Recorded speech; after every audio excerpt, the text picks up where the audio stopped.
In the realm of everyday existence, the human mind is governed by 5 senses. Today, we're going to explore the realm of the 6th sense, ESP, extrasensory perception. My name is Mysterion, the man who sees tomorrow, and I'm thrilled to be making my debut today on Toronto Mike.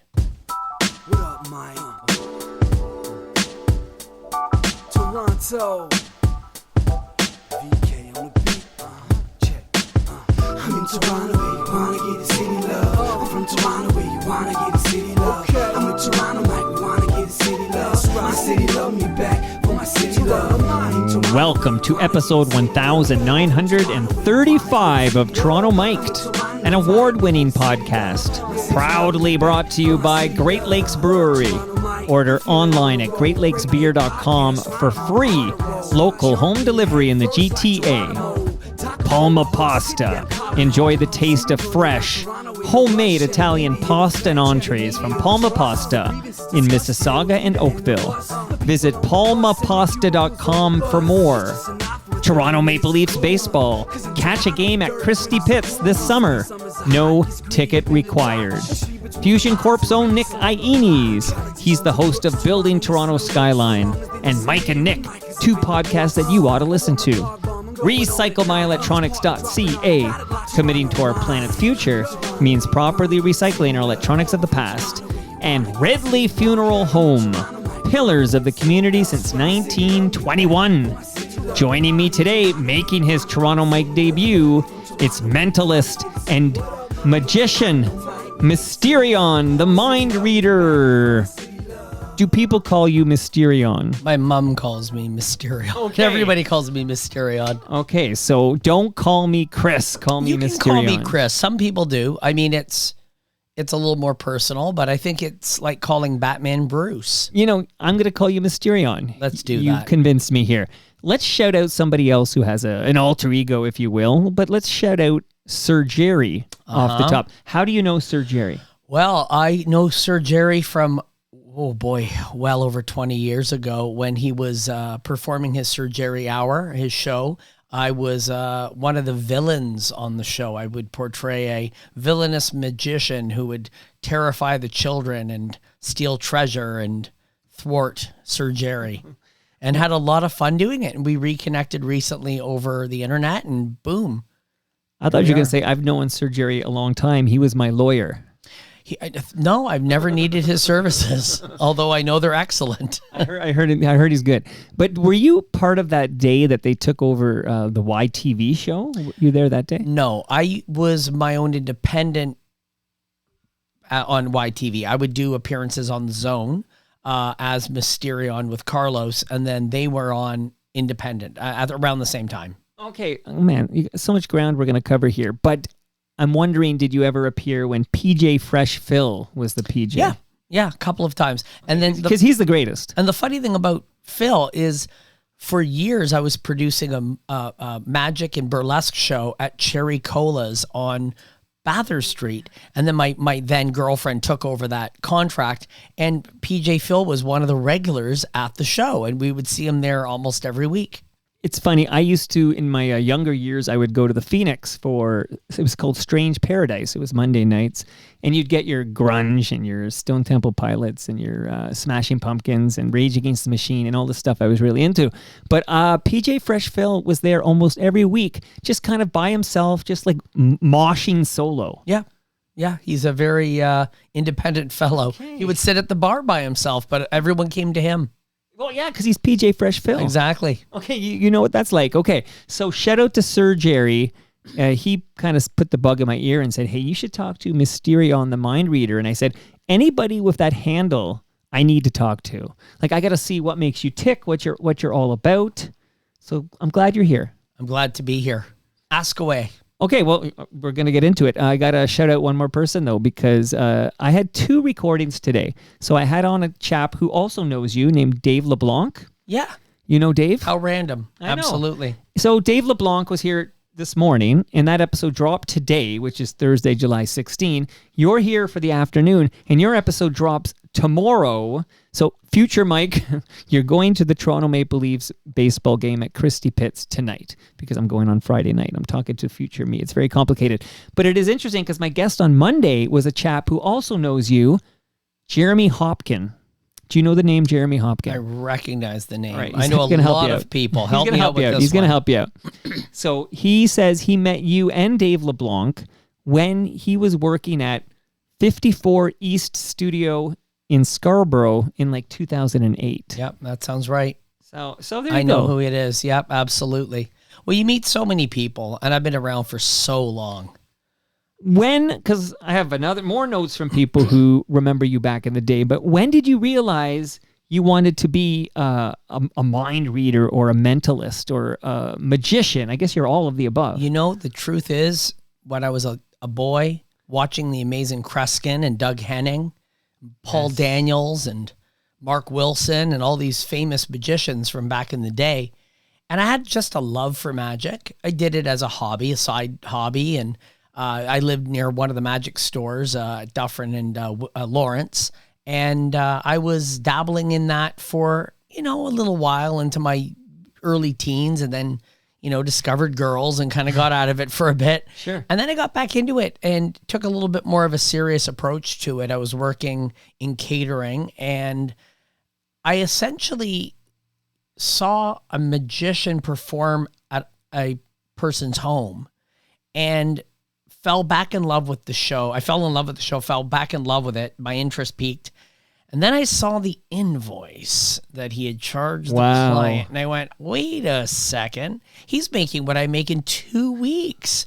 I could easily flip this. And, I took the jump. And I'll be honest, it was tough at the beginning. For the first year, it was a struggle. But I pound the pavement. And I was going venue to venue and hustling and doing bar magic, hustling and bar magic and putting up posters everywhere and then reinventing myself. And then I did a show at the Cadillac Lounge where at the time I'd worked as a cook, and they had a burlesque show that was running, and I worked a part on that show as an in-between act.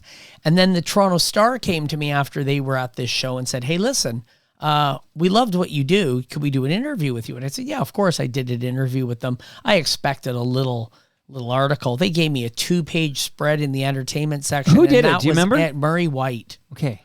He forever has my I will go to his home for free because he was one of the if not the first person to take that leap, and it was almost overnight. People started calling. I was selling out tickets at the time to the what year are we talking about here? 2000 and I think maybe 5. Okay, somewhere around there. But it is just over 20 years ago. Like how important newspaper coverage was at the time. Oh my gosh, everyone saw it. And then I was so distinct looking. I had a white stripe in my hair. And what happened to the white stripe? Well, it ran off on me. It left me for another head. I got so sick of it. I had to get rid of it. It was time.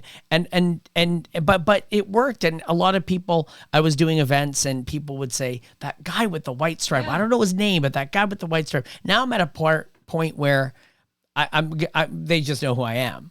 So you don't need the white stripe anymore. I grew my hair funny out. 2 nights ago, do you know who was in town performing at the White Stripes? Yeah, so the White Stripes, maybe Jack and the dreaded polka dot band. Right, from Quebec. I have to admit, I cannot stand that band and curses on everybody. I love music of all kinds. ADP, they call them, My God, they drive me crazy. I think that is an acquired taste, right? Yeah. But I've noticed they look with my kind of cool, but But the timeline, the social media feed I kind of have in my buddies all like love that band. Yeah. Well, they make a lot of people happy. That's all that's important. Yeah. I mean, I feel like they could franchise that band because we don't ever see the people, right? Just get, similar, I almost called them magicians, but musicians to just dress up in the same garb or whatever. And they could play multiple cities on the same night. Heck, they could even have it pre-recorded. Who would know? Good point. By the way, the Cadillac Lounge, is this when Sam...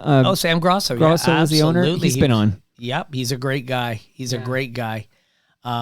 Him and I go back to Graffitis. Yeah, he owned Graffitis in Kensington Market. Yeah. way back when. He even owned the El Macombo for a while. For a brief period. Yeah. And I was running, when he was at the El Macombo, I was running pro wrestling at the El Macombo for a year in that gap. And I was running Victory Wrestling Showcase. And then we got that on Rogers and moved it over to the Mod Club. And then it was hopping all over the place. Jeez, okay, shout out to Stu Stone. Every time I think of like wrestling, I think of my buddy Stu Stone. But okay, let me read a couple more notes that came in from listeners when they heard that you were finally making your highly anticipated Toronto Mike debut, and we're going to learn more about it. So it sounds like you got this bug early. It really helped seeing that invoice. You know, you saw the invoice and you said, "Oh, maybe I should do that." But Jim Moore was in Rusty. You remember the band Rusty? I know, indeed. I know Jim Moore. Okay, he says he remembers you when you were a bartender. Or yeah, one of his best friends, Jim Moore's best friends, is Kevin Jollymore. Oh, Kevin Jollymore. Yeah, out of Halifax. Yeah, well, that's where Jim's from too. Well, Kevin was the bartender. Okay, sorry. Okay, yeah. I was the cook. You were the cook. Okay, and this is like mid-90s he's talking Late about. 90s. Late 90s. This was all Cadillac Lounge and right after that. Okay, this is all the pieces are coming together here. Yeah. And Tobias Vaughn says he remembers in the late 90s or maybe the early 2000s. He says he remembers you at places like Bistro 422. Absolutely. And it's funny, you mentioned the Beast. Excuse me. I had not gone there in years. And my partner and I were walking down College about 3 years ago maybe. And I saw the Bistro and I went, let's go in and have a pint. And we went in, and everyone just looked at me like the devil came home. And he's back. We've watched you on TV, and Yeah. you were on America's Got Talent. You fooled Penn and Teller, and what are you doing here? And I said, getting nachos. And we caught up, and I've been going there maybe every 6 weeks since. God, nice. I go in every 6 weeks for a pint and a burger, and to see the old gang. But it kind of speaks to how you don't just one day wake up and say, I'm going to be on America's Got Talent, right? Like you talked about hustling, but you got to put in the reps. You got to put in the work. You got to hone your act. And to this day, I still am. Yeah. I tell you, I was in a duo act for over a decade, and we did tremendously. This is the Sentimentalists? Of course, yeah. And then the duo, we split. I was actually speaking to her an hour ago. She came back to Toronto for personal reasons, and we were chatting, and when the duo split, I had to start over because everyone was used to the duo, and what we did is this incredible act, and everything I had was dated and looked so out of touch with what I would present today. So the last couple of years, I've really been fine-tuning my craft, and in a way, as an artist, it was a bit of a blessing because it inspired me to really recreate my love of mentalism and re-explore what's out there, not be comfortable with what I did. And since then, I've been really pushing the boundaries. And, I was at the Magic Castle this weekend in LA only to watch acts. That was it. I only went to watch shows. And they have an improv room down in the basement in the museum, and I would bring groups of people. I had the Addicts, the band The Addicts. I had the lead singer Monkey is a friend of mine. He came with me, and he brought his date. He said, "Well, when do we get to see you?" And I went, "Well, I'm not booked." They're going, "Well, everyone's saying I thought you were performing." And I went, "Tell you what, I'm going to go down and do a thing in the basement." And it was great, and everyone got to see me solo, and magicians were going, "I've never seen your work solo." And I go, "How have you never seen my work?" Of course, I only came here with the duo. Right. So I'm recreating this brand again. And it's like I've been reborn as an artist because I have the freedom to essentially re-experience everything that I did, only do it correctly this time. And how's that going for you? Like, so I don't know how long it's been since your partner parted ways with you. Just about 2 years. So how's this reinvention going? It's going great. Before we started, as you saw, I was taking a call for a corporate event. I heard. Okay. And I'm getting calls. I saw that invoice. I all gotta change the my time. career. Yeah. I mean, I'm getting called. I'm doing the CNE. I have an event. I'm at a rodeo this weekend in Simcoe. I'm doing events for fairs. I'm doing corporate events, doing private shows at people's homes. People who have seen the duo, twice, are calling me saying, do you have anything new? And I'm going, well, yeah, I have me. And I've rebuilt everything and recreated everything. And they're hiring me. And I've just essentially hired I didn't hire. I have an AI assistant who's gone through all my old, clients and are emailing them to see who's still active or alive. Wow. And I'm getting calls back and it's going okay. I do miss the duo. I have to admit, I loved it. Can we greatly. cover the duo Yeah. and then we'll talk about the reinvention, solo Mysterion here. But okay, I'm going to play a clip. It's unrelated, but we're the same age. So I think this might hit with you. Hold on here.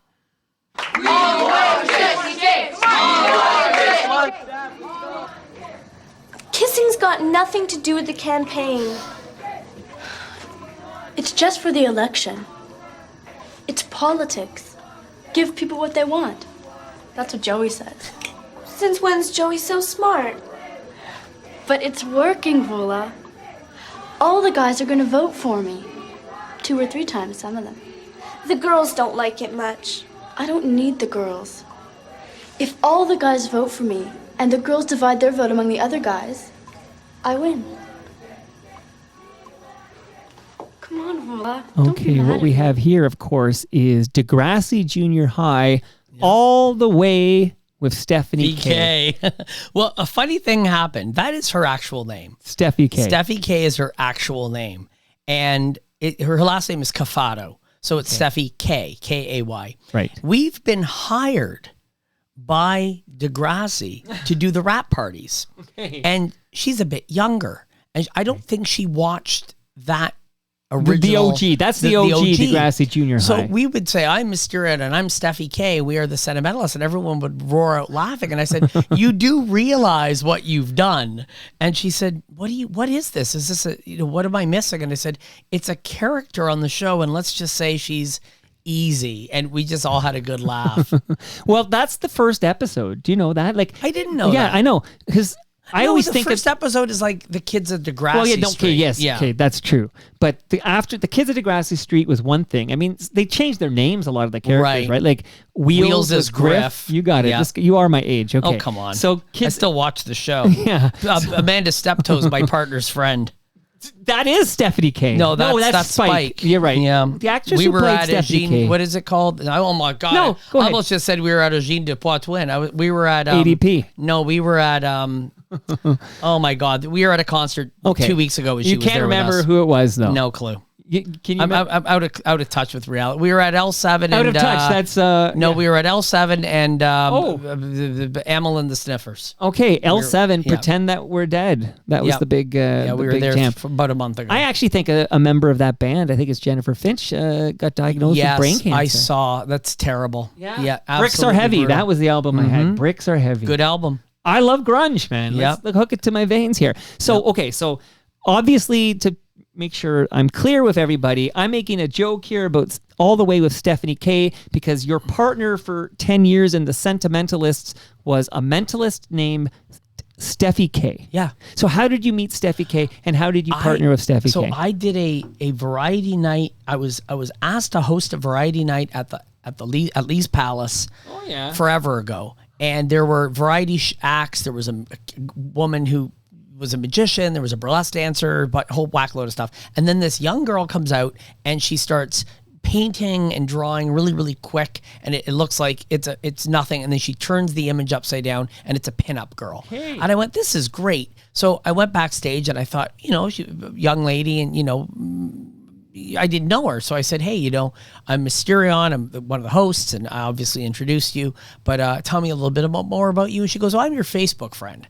And I went, oh, you are? So she had a different name on Facebook. And so I don't drive. I don't drive. I never have. I mean, I have, but I haven't driven in years. And so I mentioned about an event and she said, oh, can I come with you? I want to watch your act. And I went, yeah, sure. Let's do it. But I don't drive. She goes, I'll drive you. So she started driving me to gigs. And, I'd throw her gas money or whatever, and she would never take it. But I said, what's going on? She goes, I'm really interested in this. And she said, why don't we do something where I'm in the audience? And then she would start catching on to what I was doing, or not necessarily catching on, but getting a feel for it and wanting to learn. And I taught her a thing or two. And then she was able to kind of decode other stuff. And we started to integrate her into the show. And we did a thing at somewhere in Hamilton, this forever ago. And she knocked the ball out of the park. Okay. And it was like the second coming of Mysterion. And then I had arranged a show or a documentary with Belle 5. And I said, listen, I have a feeling this is going to be where the direction of this act is going. I want to include her in the act. So we were at the set and this is something strange. No, this is something strange on Belle. That's correct. Right. And I said, I want Steffi to be a part of it because she's going to be integral with the act. And they asked us, well, what do you call yourselves? And I said, Mysterion and Steffi. And the cameraman went, you should call yourselves the Sentimentalists, Hardy Har. And we looked at each other and there went, it is. That's the greatest name there could have been. It's perfect because she's all vintage and retro. And, right. I was wearing that at the time. She would get me outfits and it just blew up. And then it was S and M, or, Steffi and Mysterion, Sentimentalists. They get all lined up. And almost overnight, much like that Toronto Star article, almost overnight, we were on morning shows. We were doing, and listen, it didn't hurt that I had already had those contacts, and it was a fresh thing for me to deliver to the media. But it really blew up. We did Humble and Fred. I produced that show. Which one? Humble and Fred. Humble and Fred. Well, there you have it. We did that. We did CHCH. We did breakfast television. You name it. Then she said, why don't we apply for Fool Us? And I went, Penn and Teller show. I said, I don't know. I said, I don't think we're ready to do Fool Us. She went, no, we should do it. We should send in a thing and do it. So we were in Ottawa doing a theater show, and we filmed a segment, sent it in, and within a day they said, no pre-show, no setups. And then we're done.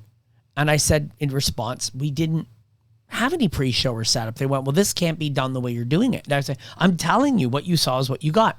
They said, well, send us something else. So we scratched our head. I spoke to a woman I know. She gave me the suggestion of what we ended up doing and sent that in. And they went, yeah, we love it. Come on in. Let's do it. And I went, okay. They took us in. I said, we're not going to win. And we won. We got the trophy. I couldn't believe it. You fooled Penn and Teller. We fooled them. And I feel, it's funny because I just spoke to somebody who was at that, a production person that was at that. I spoke to them last week when I was in LA, and they happened to be at a show I was at. And they said that they were blown away by it because it was so fresh, that the mental gymnastics of what her and I were doing were so unexpected that it went over their heads. It wasn't that they didn't know how it was done. They just imagined there's no way they went to that level. Wow. At where we were in the eyes of can you tell the us media. what you did? So this is back in 2018. 2018. We had the whole audience draw images of anything, truly anything they wanted on slips of paper. Those slips of paper got dumped in one of those win machines. Yeah. Like a money machine that you would be in Vegas and catching the money, that sort of thing. Yeah. Or at a prize thing. And then I go in blindfolded, like, tape on my eyes and like a mummy mask. I go in. They shoot the pictures all over. I catch one, which, by the way, that was completely unrehearsed. Do you know how hard it is to grab a piece of paper flying around when you can't see anything? I really, truly was grabbing at air for like 30 seconds. Anyway, finally got one. And step outside, and I'm holding it closed. She starts sketching, and then when we open up the images, they match. Wow. And then we also validated with somebody in the audience who drew it, because we wanted to scratch off that maybe I had it up my sleeve. Or it was a plant. It was a plant. Who knows? And they truly did come up. They looked at all the slips. They were looking for cameras, earpieces, all kinds of stuff. And yeah, it went over their heads, and we got the FU. Wow. Okay. So that's Penn and Teller Fool Us. That's amazing. I take it you're not going to tell me how you did that trick. Yeah, I will. We did it well. We did it well. No, I heard you. Yeah, you can keep a secret, though. I paused. I thought maybe, yeah. So okay, can I. Well, you can't, I know a good magician doesn't share. No, I can't tell you. You can't tell me. But it was thrilling. It is amazing that you fooled Penn and Teller on Penn and Teller Fool Us. And that must be a gateway to, you mentioned America's Got Talent. We did America's Got Talent. We got to the semis. Well, let me play like just a little bit. I don't even know what I pulled here, right? But we'll just do a little bit here. We're going to have all 4 judges. No. Say yes. No. 3, yes. 1, no. My name is Mysterion. And I'm Steffi K, and we are the Sentimentalists. From a very young age, I've had a very special connection with my grandmother. She passed away about 10 years before I was born. Even though I never met her, she's found ways to communicate with me. It makes me feel close to her. I always just had this ability to know what people were going to do before they do it, and it just creeped them right out. I spent a lot of time alone, but once Steffi and I met one another, I realized that there's somebody else like myself. When Mysterion and I work together, it magnifies our powers. It kind of feels like taking a test that I didn't study for, but I know all the answers. It is our dream to take our show and bring it to a stage that is international. America's Got Talent is one giant leap closer to our biggest dream. Take it all the way out there, guys. Hey, can I run it a little longer? Sure. Okay. Hello, guys. Tell us your names, please. My name is Steffi K. And my name's Mysterion. We are mentalists. We like to get into people's minds and essentially mess your heads up. Good. And what better a stage than to do it here? Well, we are here to hopefully see your life change. You got it. Let's do it. Okay, I just wanted to get a little Simon Cowell in there. I'll bring it down now, although I could probably listen to the whole thing. It's quite entertaining here.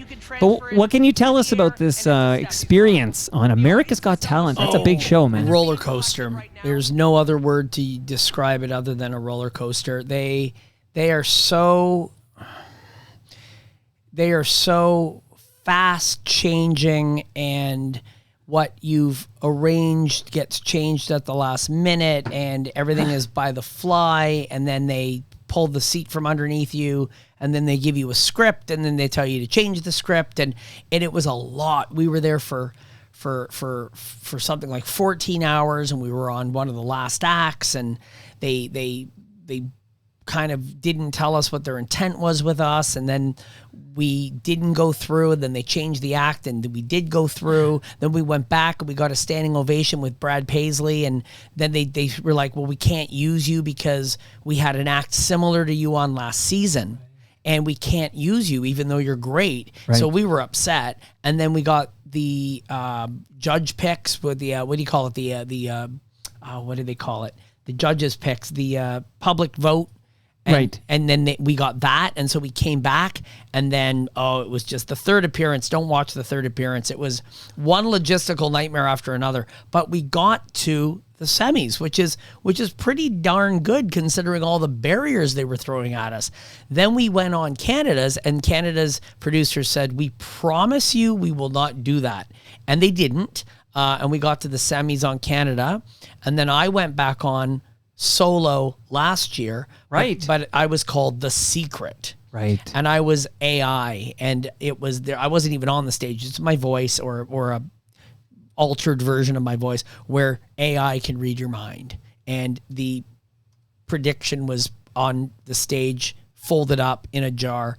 Shania Twain picks something, and of course the AI is saying, I have studied you, and I know what you're going to pick before you pick it. Name something or somebody, and she says a name, Sharon or Shannon, and they open up the jar, and that's what's inside. So it freaked them out. They were like, hell no, we don't want that back again. It's too scary. And I went, that's fine, whatever. I got paid. I was one of the only people I think that got paid to be on that season. So it was a lot of experience. I got a lot of an inside view of how the entire operation runs. And I would go on again. I would go on AGT again for sure as a solo act. I've applied for Fool Us solo, and I'm talking to a consultant to come up with some fresh material for AGT. AGT's ignoring a lot of mentalism acts because there's so many now that they're getting overwhelmed. Okay, now I can only imagine reaching the semifinals of America's Got Talent is incredible exposure for your act.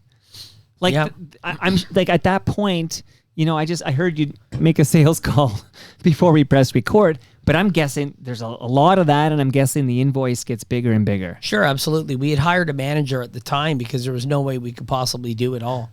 I was getting calls 4 times a day, 5 times a day, people asking us, if we can come to their wedding or come to their corporate event, everywhere from New York to Mexico to the States to England.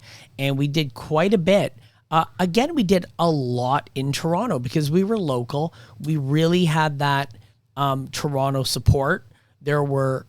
We did, in 10 years, we probably did about, I wouldn't even know, 5,000 shows. Wow. If you figure, maybe about that, 4,500 shows in 10 years. Okay. It was a lot. We were putting out, some nights we were doing clubs and we were doing 3 or 4 on the same night. We were doing Nashville. I remember we did 40 shows in 1 week in Nashville.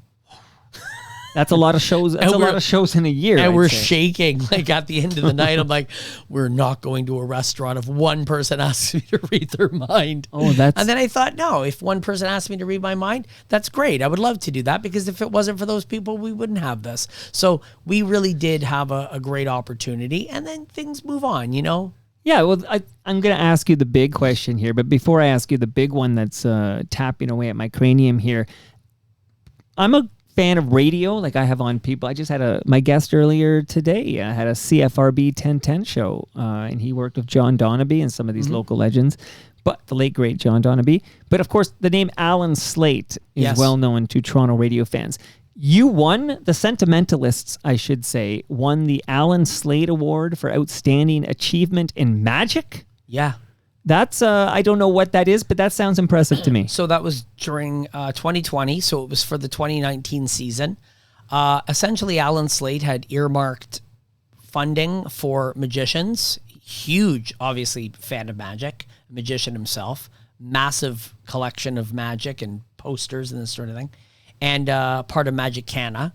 And there was an award for Canadian acts who have gone above and beyond and put Canadian magic on the stage or on the world stage. And we were recognized for our achievements in doing AGT and Fool Us and all the amazing things we were doing and working on. And we won a substantial sum of money and all the accolades that come with it. And I was shocked when we got that email. It was right when COVID hit.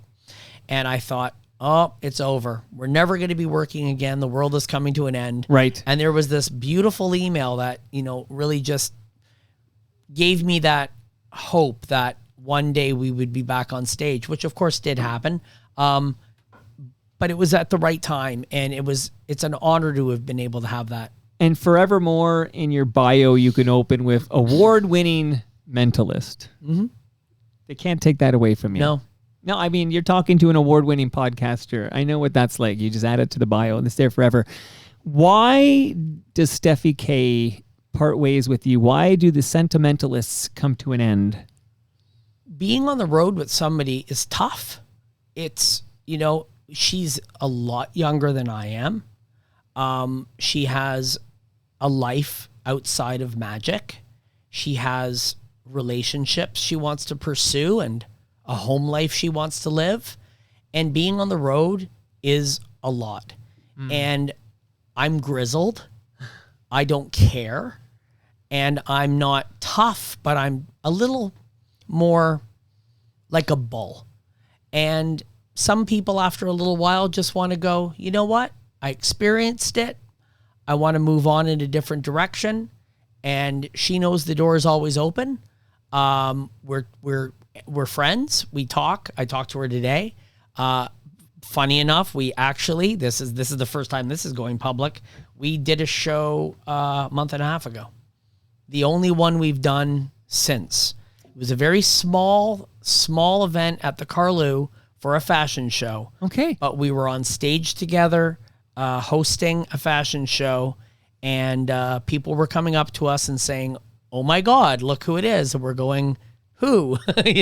And we were doing stuff for people, and it was like riding a bike. And I might be seeing her tonight. I mean, I was talking to her today, and she was up in Penetang at her mom's, and and she's coming down to her home in Toronto. And I said, "Do you want to grab something to eat?" And she said, "I would love to." So tonight there's a chance that we're going to be sitting at a sushi restaurant somewhere in the annex and and maybe talking about something down the road. We don't know. But the door is always open. She knows that. Remember, all the way with Stephanie K. That's right. Okay, hey, it can keep going, right?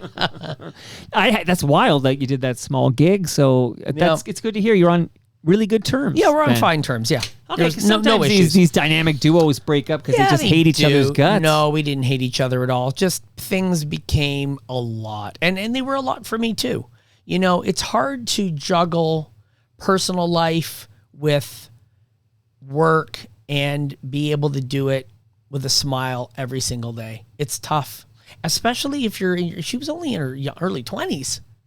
She's 22 in that footage. Right. Okay, yeah. You got to remember that, right? So I always had to remember, what was I like when I was 22? I wanted to explore the world and meet people and be social and meet girls, and those opportunities weren't happening. So it's unfair that in that instance that was what was going on. Mysterion, will you live stream your Annex sushi tonight so we could hear if there will be a reunion, maybe a reformation of the Sentimentalists? You will see on my social media if anything happens. Okay, everybody, live.torontomike.com. We're going to watch these two eat their sushi tonight. Okay, so you obviously, and quick question also, you can't speak for Steffi K, but how does the COVID pandemic play a role in maybe Steffi K feels maybe a little burnt out from this? We can't do our show. We can't tour. We were doing virtual. Believe it or not. You pivoted. And I'm going to let you know a little secret. Yeah. We were going down to Nashville where everything was open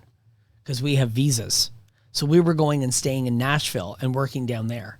So I would come home for a period of time, wait, then go back, do a run in Nashville for a certain amount of time, do the southern states, and then come back. And then we did Canada's Got Talent once everything opened. Gotcha. Okay. So we were still Smashville active. is the secret sauce there. Yeah, that was it. I think we were the most locked down people on the planet here. We were, but you know. Oh, no judgments here. It's what it is. Unprecedented was the word I think we were, we'll toss around here. That was something new to deal with here. Okay, one more thing here before we talk about you solo, and I ask some silly questions I have about being a mentalist. But Mysterion, you are a collector of rare artwork and antiques. Yeah. Did I read that correctly? And more than that. Tell me about this. Well, where do I start? My name is Mysterion, and I have a problem. I buy, or at one point, I bought a lot. I own everything from real two-headed animals, shrunken heads, elongated human skulls. I have a corseted rib cage of a Victorian woman. I have a full tattooed human mummy. I have animal oddities. I have medical curiosities in jars. That's just one room. Then the rest of the house is, as I like to call it, a catastrophe of toys that go back to the 1930s. Every single toy line you can imagine. I have the complete line. Thousands and thousands and thousands of action figures. We're talking everything from every Johnny West, every Mego figure, every G.I. Joe, every Transformer, every LJN wrestler. I see George Steele right there. Yeah. Every single toy you've ever thought of, chances are I have it. Where do you have the space for this? Well, I rent a very big house and I got it cheap and it's been there forever. So it's in Toronto? In Toronto, yeah. Okay, been there for 20 years. Wow, okay. So I have a 4-bedroom house with 2 people living in it. One office is just filled. And then the guest room is just filled, and then my room's filled, and the living room's filled. And this other person is your wife? It's my wife, yeah. And she's okay, she better be okay this with is the it. room with the two-headed She doesn't care. No, animal. She's just as strange as I am. She's just as strange Oh, as you're meant for each She other. would steal it if she had the opportunity. She's waiting for me to go, so it's hers. It's such an interesting taste. Like, I always think of, like, In Utero, the Nirvana album cover, and the stuff that, Kurt was fascinated by. But you're not, like, setting random fires or wetting your pants or anything. not at all. No, I fell in love with the sideshow. I used to go to Niagara Falls and go to the Niagara Falls Museum, and then when Billy Jameson purchased it, I remember going to his home and seeing some of the displays and really wanting to get a little piece for my own collection. And I ended up connecting with a fellow in the States who sold oddities before anyone was into this. And I bought a couple of small animal oddities, and I went down to New York. Oh, this would have been in 99 or 2000. And there was a little store, just this little slice of a store that sold weird antiques. They had, medical curiosities and a dentist drill and, a human skull and a straitjacket and all this sort of thing. And I bought a book of post-mortem photography for something like $80 or something. And that was what started it. And I started to go back and really I bought a Kapala, which is a Tibetan monk skull. And then it just went haywire. And I started buying full mounts. I had a mutated double-headed cow and a full horse that was in the house for a while. Wow. And just crazy stuff. And I got rid of some of it. I had a voodoo altar for a while that was featured on a show called Repossessed on Netflix. I sold it to a fellow in Toronto. I also own the most paranormal active doll in Canada, Walt the Doll. And he, I had to repair him the other day because I took him up to a camp in Huntsville, and we were doing a show about 3 weeks ago. They wanted something spooky for the campers. They were all older teenagers than young adults, so they could handle it. And I did a seance for them. And I kid you not, when I started the seance, the lightning struck. I'm like, yes. Well, you are good. They were freaking right out. But the doll finally had its last legs, and the string broke inside of him. So I'm standing there, and all of I hear everyone screaming, and I go, well, something just happened. And I turn around and I go, oh, my doll is broke. The head had rolled off the doll, and the arms had fallen off because the string broke. So I had to repair him. But I have the Walt doll. I mean, I have everything you could name something I have. And this is not available to the public. This is no, a it's private online. collection. You could see it. I was going to do doors open, but my house is just so crammed. You can't really do anything in it anymore. Wow, I mean, hearing you tell a story about Walt there or whatever, I'm thinking, this is like when you find out, Steve Kersner has to repair Ed the Sock. Yeah. Speaking of which, I did a show with him last week. I love the guy. Look at this. I'm Good guy. a big fan of Steve's Ed. I love Ed the Sock. I was having a good laugh with that. He folds it up and he puts it in his box and closes up. And, and I'll tell you another funny story about a puppet. Yeah. I did a show in Brandon, Manitoba with Mallory Lewis, Sherry Lewis's daughter. Yeah, lamb chop. And she had the real lamb chops, or one of the four. And that song haunts me. It's the song that never ends. It just goes on and on. And we my were friend. being shuttled back from the venue to our respected hotels. She was in one, I was in another. And I'm going to mine now. She's been dropped off. And I look down and I see a little baggie. I go, what? It looks like a napkin in there. And I pick it up and I go, oh no, lamb chops. So I didn't have her number. So I contacted the booker who got in hold of her. And, an hour later she comes back. Oh, thank God. I thought I lost it. She says, you didn't put your hand in lamb chops, did you? And I'm like, no. Like, why would I do that? I'm not sick. I just have a rib cage of a corset in my living room. But it's just like, well, you don't put your hand in another person's puppet. I know the rules. I almost had on the show her return visit, but I was supposed to have Muffy Mouse on the show. No. But cause she has been over, Nina Keogh, but her parents were Howard the... Crap, it's before our time. Howard the Duck. No, I wish. That's a whole different... I do remember the nude scene in Howard the Duck. As a kid, I remember there's a topless duck having a bath. I'm like, holy smokes, duck boobs. Okay. This is Howard the Turtle or something. I can't remember now, but there's an old Howard thing that would air on TV in Canada before our time, and Nina Keogh's dad was behind this turtle. I got to figure. So they're a legacy family of puppeteers. Legacy family, and she did Mr. Dress Up. That's right. She's in the Mr. Dress Up documentary, but she did Today's Special. Yeah. Just at The Simpsons here. By the way, hearing all about this rib cage with the corset. Just before I move on from it, like I don't understand. Like this is a human being that's been. In Victorian fashion, corsets were tied so tight that as young women developed, their rib cages were pushed and augmented. Right. And so instead of having the shape that we would have, which is more straight, this one is more egg-shaped. Right. It folds in, and it would have crushed their, Yeah, it's like binded. inside. Yeah, it was horrifying. And I have a bound skull. I have a beautifully elongated skull from Peru. A couple of them, actually. Okay, well, that sounds like a good time for me to give you a little gift from Ridley Funeral Home. Yeah. Okay? That's measuring tape from Ridley Funeral Home. They're at 14th and Lakeshore. I believe it to be the last standing funeral home in the city where the family that owns and operates the funeral home live on the premises. Really? I think they're the last one. They live on the premises. They live on the premises. And yeah. where is this? 14th and Lakeshore, so literally I know where. down the street. It's right down the road. And that building's been there since 1921. So Same family. no. So Brad Jones and his family bought it in, I want to say, like the 90s, I believe. I have to find out what year they take over. But the building has been a funeral home since 1921, and we just recorded yesterday an episode of Life's Undertaking with the owner and funeral director, Brad Jones. So you got a measuring tape for you there. Wonderful. And real quick here, because then you know where I'm going. But fresh beer from Great Lakes Brewery. Dave LeBlanc was just over here telling us the significance of the Great Lakes Brewery headquarters at 30 Queen Elizabeth Boulevard. It had a famous architect behind it, and it used to be a Fabergé factory or whatever before the brewery took over, and it's got a great history, and now there's fresh craft beer for you. And last but not least, well, a couple more quick things. One is the Toronto Maple Leafs baseball. I'm going tonight, and I say that because I'm dropping this on Friday. So Friday night, 7:30, I'll be at Christie Pitts to watch the Maple Leafs play baseball. This is a book on the history of Toronto Maple Leafs baseball for you, Mysterion. Oh, thank you. That's very cool. Well, I know they used to operate just down by the lake.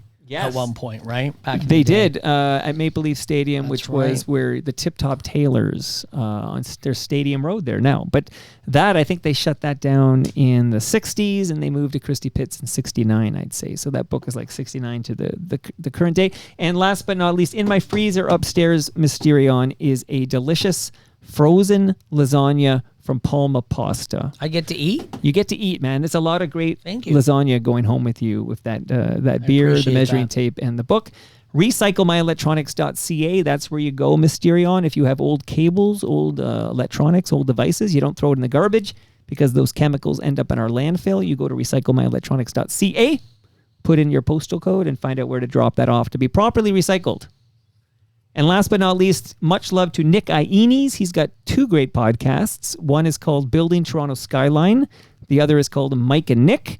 And we record every couple of weeks. And he was just on Toronto Mike. And I thank him for helping to step up and fuel the real talk here on Toronto Mike. Okay, so you're now solo. Yeah. Although we'll see how it goes over sushi tonight. But you're now solo.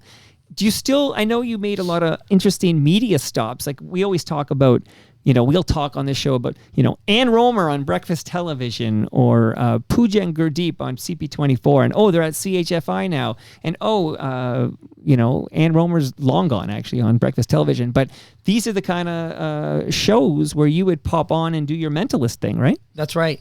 And recently I've done City TV, BT.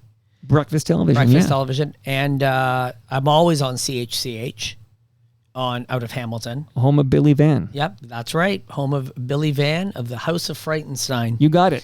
And Mitch is a friend of mine. Okay, Mitch is a longtime friend. Okay, Known good to him hear. a long time. I recently, even as a solo act, making the cover of Vanish magazine, Magic magazine, which is a big, big deal for me because all the press I ever had was in the duo from at least the magic perspective. Right. And here I was being given a beautiful 10-page article on my career in Vanish this past January. I read it at the dentist's office. Ah, yeah. Well, that was more painful than the appointment. So, okay. So, where was it going? Oh, yeah. So you do a lot of CHCH. You do the morning show there, I suppose, particularly at CHCH, the morning show, Morning Live? Yes, Morning Live. And you talked about Breakfast Television. Were you on when Dina was on? Do you remember? No. Because Dina, there's a whole controversy. I don't think it's a controversy because she's got a good deal for herself. But she lives, I think, in the Cayman Islands, and she flies for like a week and records the whole month of episodes or something, and then she flies. She's got a good deal going on. That's a great, sweet deal. You know what? That's a really, really good deal here. So you do all that. You're booking gigs solo. You're Mysterion, the mind reader. That's who you would see today. That's how you're billing yourself. Mysterion, the mind reader, is the website. It is my old name. It's now Mysterion, the man who sees tomorrow. But I'm not. We don't have to get specific. Okay, well, no, I'm curious about all the details here. The man who sees tomorrow. Okay, so I'm a skeptic. Okay, so you do this thing and you got this. It's magic essentially, and you won't reveal tricks of the trade. So, but I don't understand. Do you believe you read minds, or you can read thoughts? I'll I tell can you guess right now. thoughts. I tell you what. You're thinking about that lasagna right now. I'm thinking of the lasagna and the beers, but I've written a number down on this paper. Okay. Before we even got to this, I wrote this down about 10 minutes ago. Put it down on the pizza or on the lasagna. Right. I'm going to say some numbers to you right now. Okay. All right. 2, 12, 20, 24, 22. Tell me any other number. Say one out loud, quick. 11. Why that? Because George Bell wore it with the Toronto That's Blue what I had Jays. written on the paper. Okay, you know what? See, I'm here witnessing this, and it does blow my mind. Like, I don't know how you freaking do it, but that's kind of amazing. Thank you. Like, But you did that. somebody has tipped you nothing- off. I always that say has 11. nothing Somebody to tipped do you with off. anything. You've been inside source. George Bell. You're like, I know this guy loved George Bell back in there's actually George Bell's on the wall there. You saw that calendar and you said, of course he's going to Well, I pick was George looking Bell. at number 11 on the calendar. So you're so effective at this that I don't know how you do it. I'm like Penn and Teller over here. I'm the guy who talks. Penn talks, right? Yes. Okay. Did you ever catch Teller talking? Of course, I've had long conversations with him in the back. Is and at magic conventions, he's more talkative. That's what I've heard, but I've never really heard him talk here. So you're checking your watch. No, I'm doing something for you right now. I was gonna say, are you late for your next No, magic I got moment? time. I got time. I don't know how you did that. Like, I'm impressed. Tell you what, touch What? my watch. Just touch the watch. Like, Yeah, just touch it. Hold your hand on it. Tell me a time, any time of day that comes to your mind. Say it out loud. 10:12. Why that? Just a random time. Is it really that random? If I pull my sleeve back and it's set to that time, will that freak you out? Yeah, I would freak out. Because it's exactly where I set the watch a second ago. So it's got to be like It's not. in this, I don't know how. Oh, it's gone. It's right Oh, here. it's over here. Like, that's real. Like, you took a pencil and you wrote 11. Because my mind is, it's some special pad where somehow he presses a button where it hears the number and then No. it puts it there. But I this don't is use real. any No. electronics. Okay. I'll So tell how do you do that? You're not going to reveal I it. can't tell you. But that watch trick is amazing. Thank you. Here, tell you what. I'm tell you such what. a skeptic. I and know here you're I am. skeptical, so I brought this for you. Okay. This is a little book, and in here are different various times of day. You see on the top? Yeah, I see I'm it. flipping 105, through yeah, here if yeah. you're listening. There's all different times of 10, 20, 14. It's military time and regular Yeah, time 24-hour clock, for yeah. us, rubes. Okay, I what I like want you to do, 24-hour I want you to just flip through like that and just stop on one of them. Go for it. Just go for it. Okay, now open it up. Look at the time on the top. Yeah. If you have to take a moment to translate it, do that. I got it. All right, you got it. And you see, I'm wearing a watch right there, and it's set to 10:12, which you stopped on. But if you go up my arm a little more, Yeah. I have a tattoo of Whoa. a time, Okay. and it says the time you're So thinking of. Can I Here. see the pad, or is that Yeah, not allowed? no, you if can I think see it's it. pad? There you go. Because there's What page? You remember? it was 3 p.m., which was 1500. I don't remember the page. Oh, there it is. And Mysterion's tattoo has that time on it, 3 p.m. But there's many times. There's no other Yeah, I times know. on me. And I can touch this. Hold on. Yeah, it doesn't come off. That's permanent. But the pad I saw had many different times. Yeah, they're all different. Only the. So what is it that? How I'm trying to think how. Here, do you see No matter where I behind you- stop, is it always going to be behind you? 3 p.m.? No, of course not. There's a couple of novels right there behind you. Can you Yeah. pass those over to me, Okay, please? track changes. There See, you you're go. not going to trust the one I brought you. Okay. Pass me the other one as Okay, well. Battle of the Skyscrapers Battle by of Nick the Gainis. These are Skyscrapers. wonderful books you got in your hand here. Okay. Let's see what we got here. I Okay. don't get And it. Battle of the Skyscrapers. Okay. Touch one of these two books. Okay, take it. Yeah. Say stop on mine as I flip. Stop. Okay, 6-4. Open yours to 6-4. Don't let me see what it says on page 6-4. I want you to imagine the first couple of words on the top left side. Is 6-4 on the left side? Yep. Okay, look at the top 2 words. Hold the book up so I don't accidentally peek, even though there's no way I can see. You can't see it. Okay, look at me. Bring it down just a bit. Look at me. Think of the first letter of the first word. Okay. Think vowel, consonant. Just look at me. Okay. It's a consonant. Think about how many letters are in that word. Okay. 1, 2, 3, 4, 5, 6, 7, 8, 9. It's a 4-letter word beginning with an S. Is that right? That's correct. Okay, I want you to focus on the word S-O. It's fucking tripping me, man. Is it Sony? It's a Sony music. Sony music. I even got the next word is music. I need a moment. Can I There have it a moment? is. Can I have a Sony moment music. to process this? Okay. My brain is trying so hard to figure out Yours. how you Your do thought. it. I'm on page 64 of track changes, and the first line is Sony Music has always prided itself on being an artist's first label. These And are you your wrote down books. Sony. Yeah, this is Cam Gordon's freaking book. There's no way you didn't know, and I chose the other book. So how is there a reflection in my eyeglasses? No, Be even honest if there with me was, here. how could I see? I know. You I know. know. I'm trying to find a Here, way. look, just say stop on one of these pages. Just say stop. Stop. Okay, look at the first word on that page. Okay. You see it? Yep. They're all different, right? Like, Yeah, they're all right, different. Yeah. And so, how did you stop on the word on my ring? Yeah, okay. I need a moment here because I'm so fucking skeptical, pardon my French, Mysterion, that I'm like, this is like a magician. You do a card trick at sleight of hand. You know, I saw you do the card trick before I pressed record for the people. And I said, oh, like that's a good trick. I guess it's a special deck of cards or whatever. But these last few tricks you've done, it seems to me like you're reading my mind. Mysterion, the mind reader. You know what? I need a moment because, people are going to think, oh, I'm helping you or something, but I'm not. I don't know you anything. I was going to ask you how you do it. Like, this is bullshit. How do you do it? You can't read minds. But all these things I can't explain. Nobody, like the Who here. Nobody can read minds. I'm going to be the first person to tell you. No one can read minds. Thank you. Okay. But I am very proficient at the art of illusion in the world of mentalism and creating the idea of sleight of thought, sleight of mind. That turtle, by the way, was Howard the Turtle and Razzle Dazzle. I just What are popped you over to the live talking stream. about? The Keo, the Nina Keo's dad Let me doing see the this. turtle. Somebody John look it Keogh. up. Somebody Howard the Turtle. Yeah, it was a show called Razzle Dazzle. So this is again, we're 74 babies here. This is way You're before born in our 74 time. as well? Yes, sir. Yes, sir. Now look at me for a So- second. Touch one of my hands. Say stop. Stop. Right here? Yeah. See, I have a tattoo right there on my arm. No, you want to see what it is? If it's a fucking turtle, I'm leaving the show. No, look what it Okay. says. It says 1974. yeah. Well, that's not a trick at all. That's your birth year. It's your okay? birth year, too. You should have said, "I have your birth year on my arm." No. And your name is underneath. Yeah, it's like, is your name Chris? No.